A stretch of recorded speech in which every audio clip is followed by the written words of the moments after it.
छत्तीसगढ़ के माननीय मुख्यमंत्री भूपेश बघेल जी,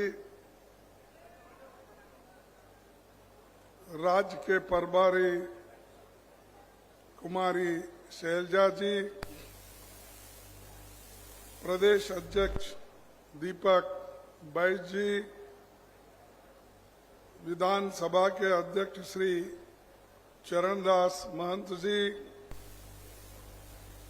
उप मुख्यमंत्री श्री टी.एस. सिंहदेव जी, वरिष्ठ मंत्री श्री ताम्रध्वज साहू जी और इस मंच पे बैठे हुए सभी मंत्रीगण, एमपीज, एमएलएस, पीसीसी के सभी office bearers, DCC, BCC, youth, महिला, सभी संगठन के पदाधिकारी, मीडिया के मेरे साथियों, दोस्तों और यहाँ मौजूद इस सभा में सुनने के लिए जो आए हैं, उन सभी को मैं नमस्कार करते हुए और खासकर इस छत्तीसगढ़ को मैं अपने जीवन में ही नहीं, कांग्रेस के इतिहास में भूल नहीं सकते, क्योंकि आपने कांग्रेस का अध्यक्ष मुझे यहां से चुना, सिर्फ वोट ही नहीं डाला, लेकिन आपने सारे हिंदुस्तान के लोगों को यहां पर बुलाकर अपनी शक्ति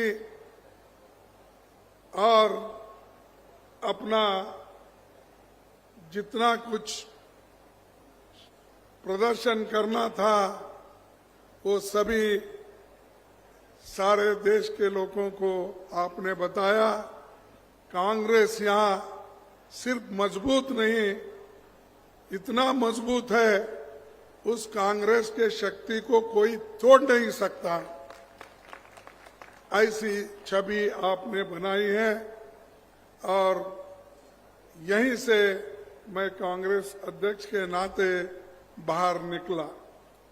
निकलने के बाद मेरे सामने दो चुनाव आए, एक हिमाचल का और दूसरा कर्नाटक का। हमने पूरी कोशिश की और आपके आशीर्वाद से हमने दोनों स्टेट भारी बहुमत से जीते। और ये जो शक्ति मिली है, ये शक्ति छत्तीसगढ़ के लोगों के वजह से मिली है और इसको हम आगे बढ़ाते रहेंगे। ये जांजगीर में कांग्रेस अध्यक्ष के नाते मैं यहाँ आया हूं। जैसा कि भूपेश जी ने कहा था कि मुझे यहाँ पर 11 तारीख आना था, लेकिन पार्लियामेंट रहने की वजह से मुझे यहाँ आना मुश्किल था। इसीलिए मैं माफी चाहता हूं, क्योंकि वहां पर मणिपुर का विषय बड़ा गंभीर था और हमने कोशिश कर रहे थे कि किसी न किसी तरीके से मणिपुर के इशू पे चर्चा हो और वहां क्या चल रहा है। और वहां पर इतने 200 से ज्यादा लोग वहां मर चुके, 500 से ज्यादा लोग घायल हो चुके हैं, 5000 से भी ज्यादा लोग वहां पर घायल होके घर में पड़े हैं और कम से कम 5,000 घर जलाए गए हैं। इतना ही नहीं, 50-60 हजार लोग अपना घर बार छोड़ के दूसरे टेंटों में जाके बसे हैं। तो हम ये चाहते थे कि भी इस देश का प्रधानमंत्री मोदी जी अपना मुंह खोलेंगे, कुछ लोगों को बताएंगे वहां के स्थिति को, क्योंकि राहुल गांधी जी खुद वहां जाके आए, उन्होंने वहां की हालात को देखा, लोगों से मिले, बच्चों से मिले, महिलाओं से मिले और अनेक लोगों से उन्होंने मिला, विद्यार्थियों से मिले, मिलकर वहां के हालात उन्होंने प्रेस के जरिए अपनी बयान जाहिर की। लेकिन हम ये सुनना चाहते थे, प्रधानमंत्री हमेशा ये कहते हैं कि मैं 140 करोड़ का प्रतिनिधि हूं, इस देश का नंबर 1 मैं लीडर हूं। तो हम ये चाहते थे कि भाई 140 करोड़ जनता का नेता पार्लियामेंट में आके, राज्यसभा में आके अपने बात को रखेंगे। इसलिए हम पूरी कोशिश किए, लेकिन उन्होंने आए नहीं। और जब वोट ऑफ नो कॉन्फिडेंस मजबूरी में हमको लाना पड़ा, क्योंकि हम ये चाहते थे कि वहां कितने लोग मर चुके हैं, दंगे कैसे हुए, किस किस का हाथ उसमें है, ये सारी चीजें जानने के लिए हमने बारीकी से कोशिश भी की, लेकिन उन्होंने अपना मौन नहीं तोड़ा, चुप्पी बैठ गए। और वो बाद में हमको बदनाम करने के लिए वो बोले कि हम चर्चा के लिए तैयार है, हमारे अमित भाई उसको उत्तर देंगे। अरे भाई, हम अमित भाई को नहीं पूछ रहे, हम मोदी जी को पूछ रहे हैं। तुम नंबर 1 हो, तुमको पूछ रहे हैं। बाकी के तो होम मिनिस्टर है, डिफेंस मिनिस्टर है, अलग अलग मंत्रीगण है, उससे हमारा वास्ता नहीं है, क्योंकि कैप्टन एक होता है। और जैसा कि यहां पर भूपेश भाई है और उसके मंत्रिमंडल के लोग हैं, वैसा ही प्रधानमंत्री है और उसके मंत्रिमंडल के लोग हैं। लेकिन सब आपके पास सीबीआई है, आपके पास सीआईडी है, और आपके पास ये जो इंटरनल सिक्योरिटी के एडवाइजर्स होते हैं, वो लोग भी आपको सारा इंफॉर्मेशन देते हैं। इसीलिए हम ये चाहते थे कि वो खुद आकर बयान करे, वो नहीं कर सके। इसीलिए राज्यसभा में हम जो कोशिश किए कि रूल 267 के तहत चर्चा हो, तो बहुत से लोगों को ये रूल 267 क्या है इसका अंदाजा नहीं रहता।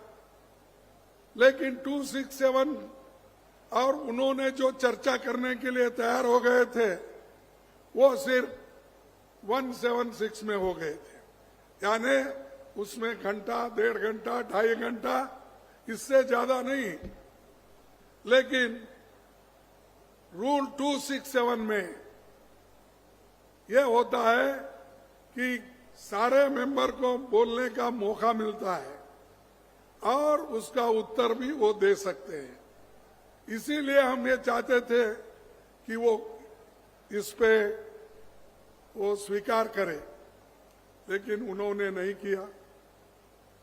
आखिरी में मोदी जी ने अपना उत्तर कैसा दिया, जब राहुल जी वहां पर अपनी बात रखे लोकसभा में, उस प्रश्न का जवाब तो उन्होंने नहीं दिया अपने तकरीर में, और जो राहुल जी खुद जाके आंखों देखी खबर वहां रख रहे थे, उसका भी जवाब उन्होंने नहीं दिया।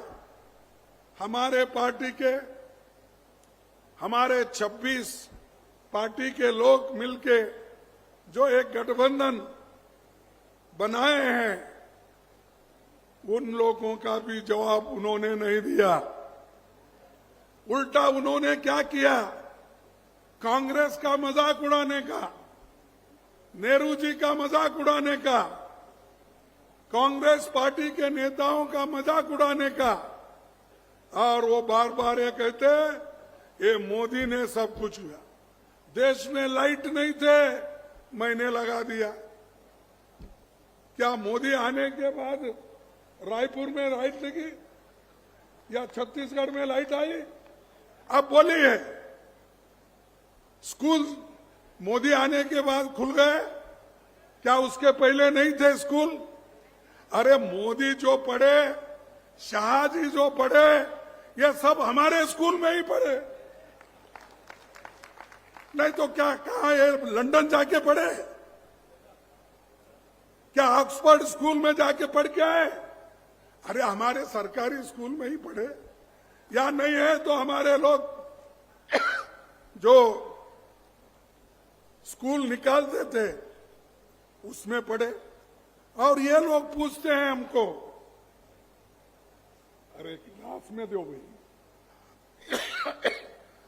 तो ये लोग हमको पूछते हैं, कांग्रेस पार्टी 70 साल में क्या की? 70 साल में हमने यही किया, तुम लोगों को पढ़ाया, लिखाया, मंत्री बनाया, मुख्यमंत्री बनाया, अरे अब देश के प्रधानमंत्री भी बन गए। और हमको पूछते हैं क्या?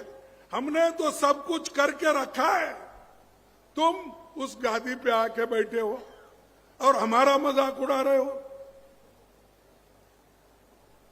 पंडित जवाहरलाल नेहरू से कंपेयर करते हैं, बड़े पंडित जवाहरलाल नेहरू किधर, वल्लभ भाई पटेल किधर, और हमारे कांग्रेस पार्टी के नेता किधर, आप किधर?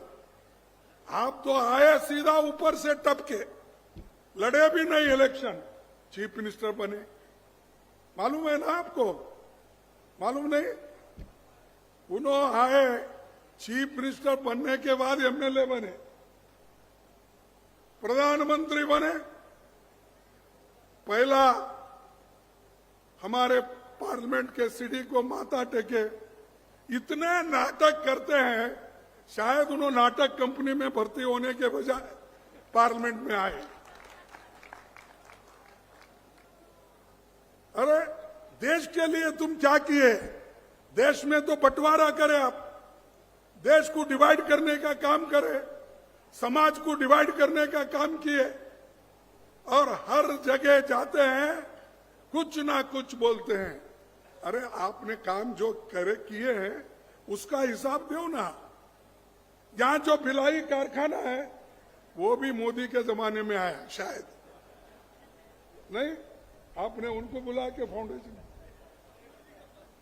अरे हर चीज, अरे एम्स हमने बनाया, इंजीनियरिंग कॉलेज हमने बनाया, मेडिकल कॉलेजेस हमने बनाया, बड़े बड़े कारखाने बना के लाखों लोगों को हमने नौकरियां दी। आप तो नौकरियां उल्टा छीन ले रहे हैं। जो पंडित जवाहरलाल नेहरू जी ने पब्लिक सेक्टर में, सार्वजनिक क्षेत्र में बड़े कारखाने बनाकर लोगों को नौकरी दे रहे थे, वो सब आप एक के बाद छीन ले रहे हैं, सबको प्राइवेटाइज कर रहे हो, अदानी को, अंबानी को, और दूसरे लोग भी है।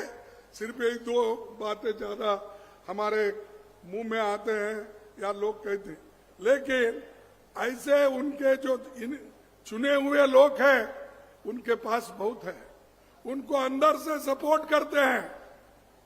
अब एयरपोर्ट बेच रहे, हाईवे बेच रहे, पोर्ट बेच रहे, हर चीज बेच रहे हैं, और हम जो बना के रखे बेच के खाने का काम ये बीजेपी वाले कर रहे हैं। और फिर बार बार हमको पूछते हैं। अब परसों मैं देखा एक अच्छी वहां पर रिहर्सल हो रही थी पार्लियामेंट में, मणिपुर में किसने बॉम्ब डाला? कांग्रेस ने डाला बोल के वो लोग बोलते थे। यानी प्राइम मिनिस्टर आवाज देते थे, पीछे के लोग जोर से पुकारते थे। अब हम ये पूछते हैं, भिलाई कारखाना किसने बनाया?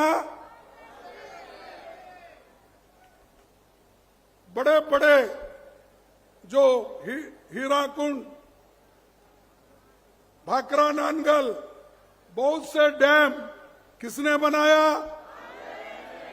अरे उन्होंने अपने आंग पे जो कपड़े पहनते हैं, बड़े बड़े कपड़े के कारखाने, टेक्सटाइल मिल्स पहले किसने बनाया? फिर तुम्हारा क्या है भी?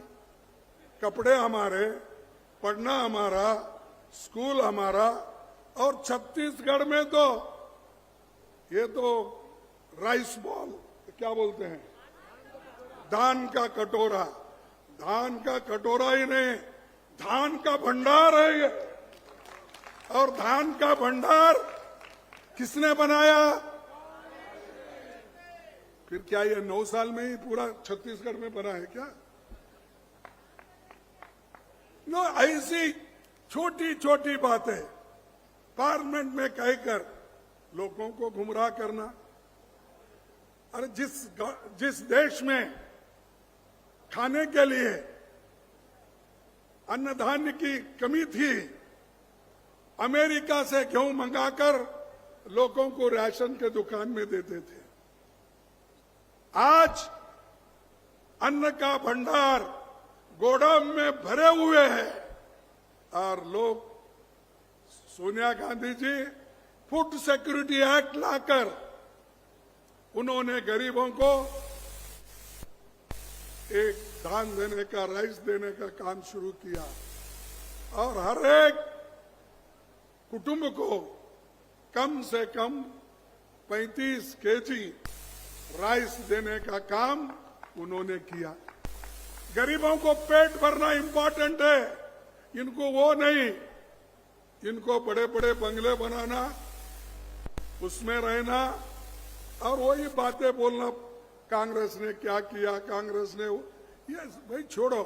और चाइना का बोलते हैं 62 में ऐसा हुआ, पाकिस्तान का ऐसा। अरे पाकिस्तान के तो 2 टुकड़े करने वाले कौन? इंदिरा गांधी ने की। आज बांग्लादेश को लिबरेट करके डेमोक्रेसी के तहत चलने के लिए किसने कोशिश की? कांग्रेस ने की, इंदिरा गांधी जी ने की। तुम तो एक कौवा नहीं मारते, एक चूहा नहीं मारते, पहाड़ खोद के एक चूहा निकालते तो ये देखो ये चूहा मैंने निकाला। अरे हमने तो पाकिस्तान के साथ लड़कर बांग्लादेश को लिबरेट कर दिया, 1 लाख से भी ज्यादा लोगों को जेल में रखा, फिर बाद में छोड़ दिया। ये हमारी ताकत है। और ये सुबह उठते शाम उठते, कांग्रेस क्या की? गांधी फैमिली, गांधी फैमिली के लोग कौन प्राइम मिनिस्टर बने? राजीव गांधी के बाद आप बताइए कौन गांधी फैमिली के लोग प्राइम मिनिस्टर बने, या चीफ मिनिस्टर बने, या डिप्टी प्राइम मिनिस्टर बने, या मिनिस्टर बने, कोई बना है? वो सिर्फ देश की सेवा चाहते हैं। देश को एकता रखने के लिए ही राहुल गांधी कन्याकुमारी से लेकर कश्मीर तक पैदल चले, शांति के लिए। और उनको भी ये बोलते हैं कि एक वंशवाद, अगर वो बीजेपी में तो इतने वंशवाद है, कोई चीफ मिनिस्टर का बेटा है, कोई भाई है, फलाना है, उधर नजर नहीं जाता उनको। सिर्फ उनको नजर किधर है कि इधर राहुल गांधी, सोनिया गांधी, इधर देखो। अरे जो लोग उन्होंने कभी सत्ता के लिए कभी लड़े नहीं, उन्होंने हमेशा सेवा भाव से काम करते आए, तो ऐसे लोग आज हमारे कांग्रेस को बदनाम करने का काम कर रहे हैं। लेकिन हमारा काम कैसा है? हमारे नेता लोग जो कुछ भी कांग्रेस पार्टी उनको आदेश देती है, वो आदेश पूरा करती है। यही देखिए अब भरोसे का सम्मेलन क्यों हो रहा है कि जो भूपेश भाई ने, कांग्रेस पार्टी ने, उनके मंत्रीगण ने जो आपको भरोसा दिए थे, उस भरोसे का काम उन्होंने किया है। हमारा सिर्फ राम भरोसा नहीं है, राम के नाम से भरोसा नहीं है। हमारे लोगों को निश्चित रूप से उनके घर तक, उनके दिल तक, उनके अकाउंट तक जाने का काम हमने किया। और ये लोग करते हैं राम भरोसा, जो कुछ भी बोलो 15 लाख देता हूं। दिए क्या? 15 लाख हर घर को देता हूं। किसने बोला? मोदी ने बोला। छत्तीसगढ़ के मिला होगा।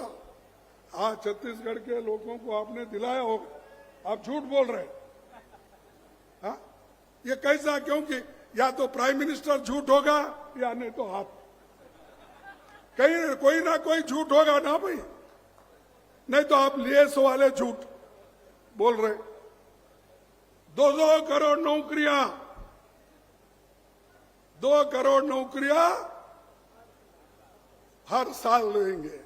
अब 9 साल बीत गए, 18 करोड़ नौकरियां आपको मिले नहीं। ये नहीं कैसा? एक देश का प्रधानमंत्री झूठ बोलता है? नहीं, आप नौकरी लेकर झूठ बोल रहे हो। मुझे ऐसा कहना पड़ता है। तो ये अपनी उन्होंने जो भरोसा दिए वो एक भी फुलफिल नहीं हुआ।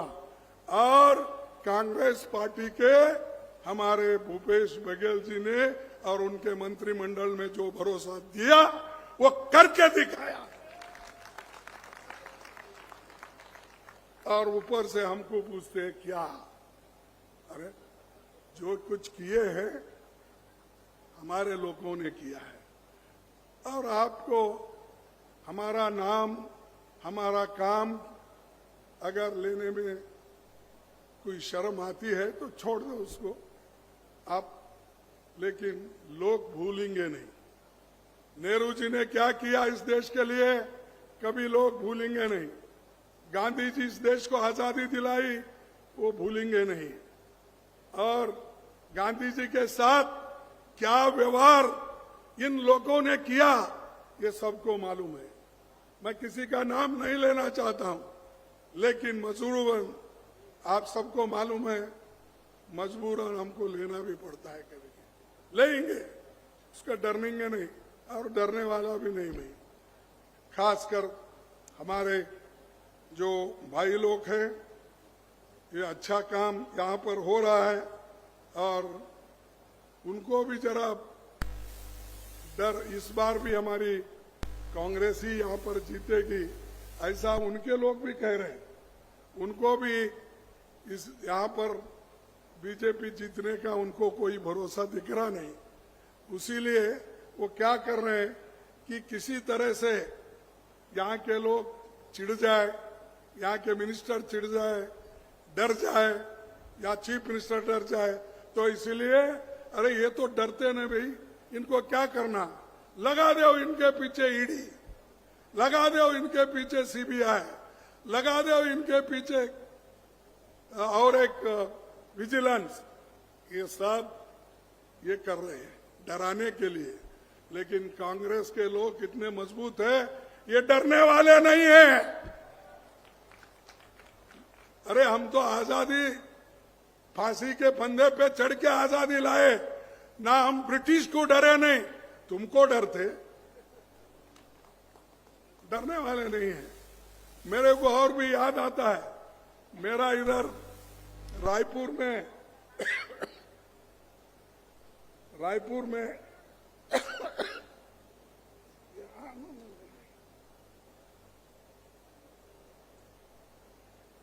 रायपुर में हमारी मीटिंग चल रही थी। बाहर से अंदर से लाखों लोग वहां जमा हुए थे। उस वक्त भी प्रधानमंत्री के लोग ईडी का, सीबीआई का ये काम चल रहा था। इनकम टैक्स ना डालो, डर जाते गए, कोई डरा नहीं। ईडी लगाओ, कोई डरा नहीं। तो वो जो सम्मेलन चला 3 दिन तक, कोई हिला नहीं, डरा नहीं। ऐसा थोड़ी गांधी जी के सिपाही, नेहरू जी के सिपाही से थोड़ी डरने वाले। जो इंदिरा गांधी ने इस देश को एकता रखने के लिए अपनी कुर्बानी दी, राजीव गांधी दिए, वो लोग डरेंगे नहीं। तो मैं ज्यादा वक्त नहीं लेता, क्योंकि मेरे को थोड़ा खांसी हो गई है, क्योंकि ये पार्लियामेंट में हमेशा कभी ज्यादा बोलने से मुश्किल भी होता है, ऐसा एक बार। लेकिन यहाँ पर काम है, और एक विशेष करके ये कहूंगा कि ये जो अपना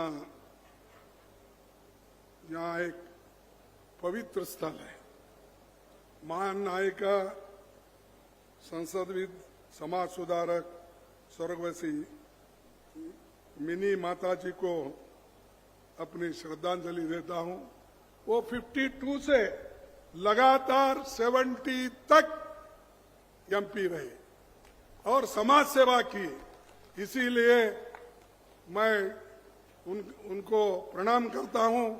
और वो इस इलाके में जो सामाजिक सुधार का काम किए, इसीलिए मैं उनको, उनके फैमिली को या उनके वंशजों को, और जो इस जांजगीर के निवासी है, उन सबको मैं मेरे तरफ से नमन करता हूं। दूसरी बात यह है, लोकहित में जो हमारे पार्टी के लोग काम कर रहे हैं, ये बहुत बड़ा काम यहां हो रहा है। मैं समझता हूं ये जो कार्यक्रम छत्तीसगढ़ के मंत्रिमंडल ने दिया है, कांग्रेस ने दिया है, शायद भारत में किसी के सरकार, कोई स्टेट गवर्नमेंट इतनी नहीं दी। राशन लो, कपड़े लो, और यहां तक कि किसानों का कर्ज माफ, जो राहुल गांधी जी का एक सपना था, वो कहते थे उस वक्त अपना हर एक को इनकम होना, एक न्याय स्कीम। तो न्याय स्कीम को इन्होंने तो इम्प्लीमेंट कर ही दिया है, दूसरे जगह नहीं हुआ। तो जो चीज अब ऐसा है कि भूपेश बघेल के पास शायद अलाउद्दीन का चिराग दिख रहा, जो भी मांगोगे वो आपको मिलेगा। तो ऐसा अलाउद्दीन चिराग रख लेके वो बैठे हैं। छत्तीसगढ़ के लोग, खासकर गरीब लोग, किसान लोग, युवा, महिला, एसटी, एससी, सभी ने सभी को कुछ ना कुछ दिया है। हमारे सभी जो वक्ता थे मंत्रिमंडल के, उन्होंने बताया, एक एक करके बताया, सबको कुछ ना कुछ मिला है, इसीलिए संतुष्ट है। यहाँ गड़बड़ी कम है जरा, इसीलिए ज्यादा गड़बड़ी नहीं है। तो मैं आपसे यही प्रण करूंगा कि ये जो शांति के साथ यहाँ डेवलपमेंट हो रहा है, तो इसको आप ऐसा ही संभाल के रखिए और आने वाले चुनाव में इससे भारी बहुमत में आप चुन के लाएंगे, ऐसा मुझे विश्वास है। और एक आपके लिए भी उन्होंने कुछ प्रधानमंत्री जी ने बोला है, आप सुने या नहीं सुने। प्राइम मिनिस्टर ने मणिपुर की हिंसा की तुलना छत्तीसगढ़ से करके यहां के लोगों का अपमान किया है। ये पार्लियामेंट में क्या मणिपुर जैसा यहाँ कोई घटना हुई? अरे मणिपुर में जो हुआ, वहां हमारे महिलाओं की इज्जत लूटी गई, उनके कपड़े निकाले गए, घर जलाए गए, खाने के लिए कुछ भी नहीं है। ऐसा मणिपुर का स्थिति किसने बनाया? प्राइम मिनिस्टर ने बनाया। वहां जाने के लिए डर रहे हैं, क्यों नहीं गए? अरे यहां पर इलेक्शन में घूम रहे, आप स्पीचेस दे रहे, यहां पर छत्तीसगढ़ में आए, राजस्थान में गए, इजिप्ट गए, उधर गए, इधर गए, 100 दिन में दुनिया भर फिरे, लेकिन मणिपुर नहीं गए। और ऐसा बताते हैं कि लोगों के प्रति तेरा बहुत प्यार है। यही प्यार हमारे साथ, शादी किसी के साथ, वो आरएसएस के साथ शादी उनकी, तो मोहब्बत तो हमारे साथ, शादी आरएसएस के साथ। ऐसे प्रधानमंत्री जी है। और ये प्रधानमंत्री जी हमेशा अब तुलना करते हैं छत्तीसगढ़ से। छत्तीसगढ़ इतना पीसफुल है, अच्छी सरकार है, यहाँ पर हर चीज की जो कहते हैं वो मुहैया करके दिए हैं। लेकिन ये बात पार्लियामेंट में बोल रहे हैं, तो आप देखिए ये लोग किस तरह से हमको नीचा दिखाने की कोशिश करते हैं।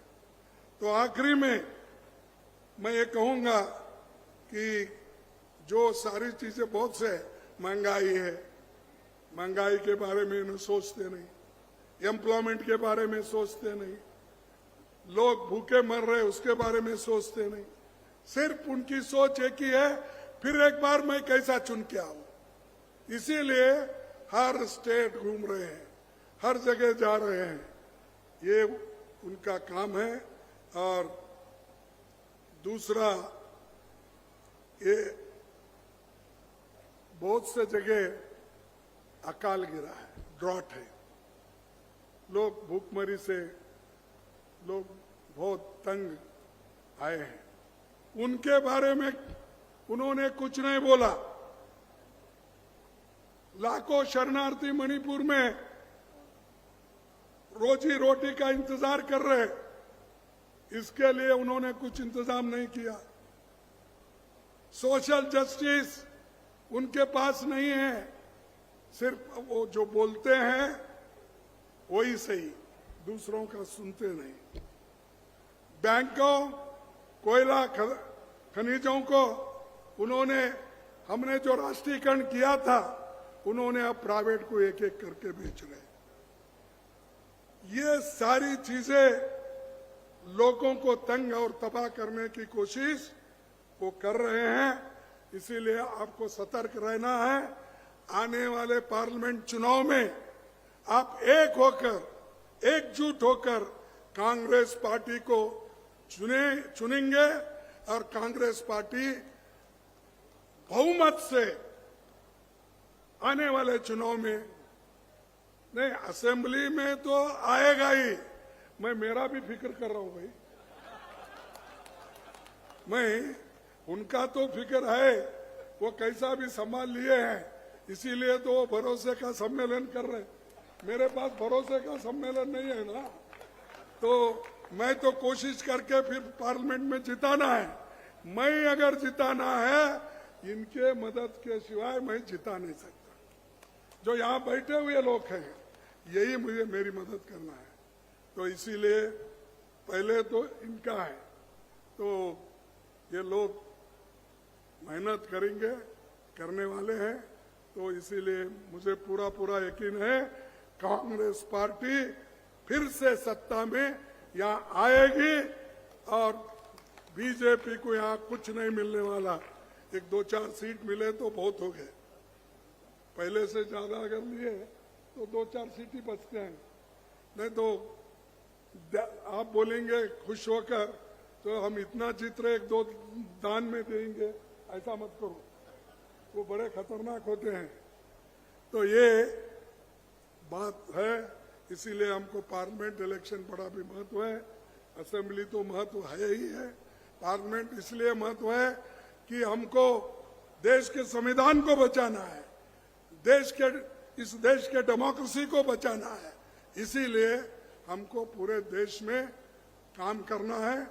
अब हम मुंबई में और एक मीटिंग रखे हैं 31 और 1 को, वहाँ लोग फिर 26 पार्टी के लोग जुड़ेंगे और हम सब जनता को ये दिखाना है कि हम मिलके काम कर रहे हैं।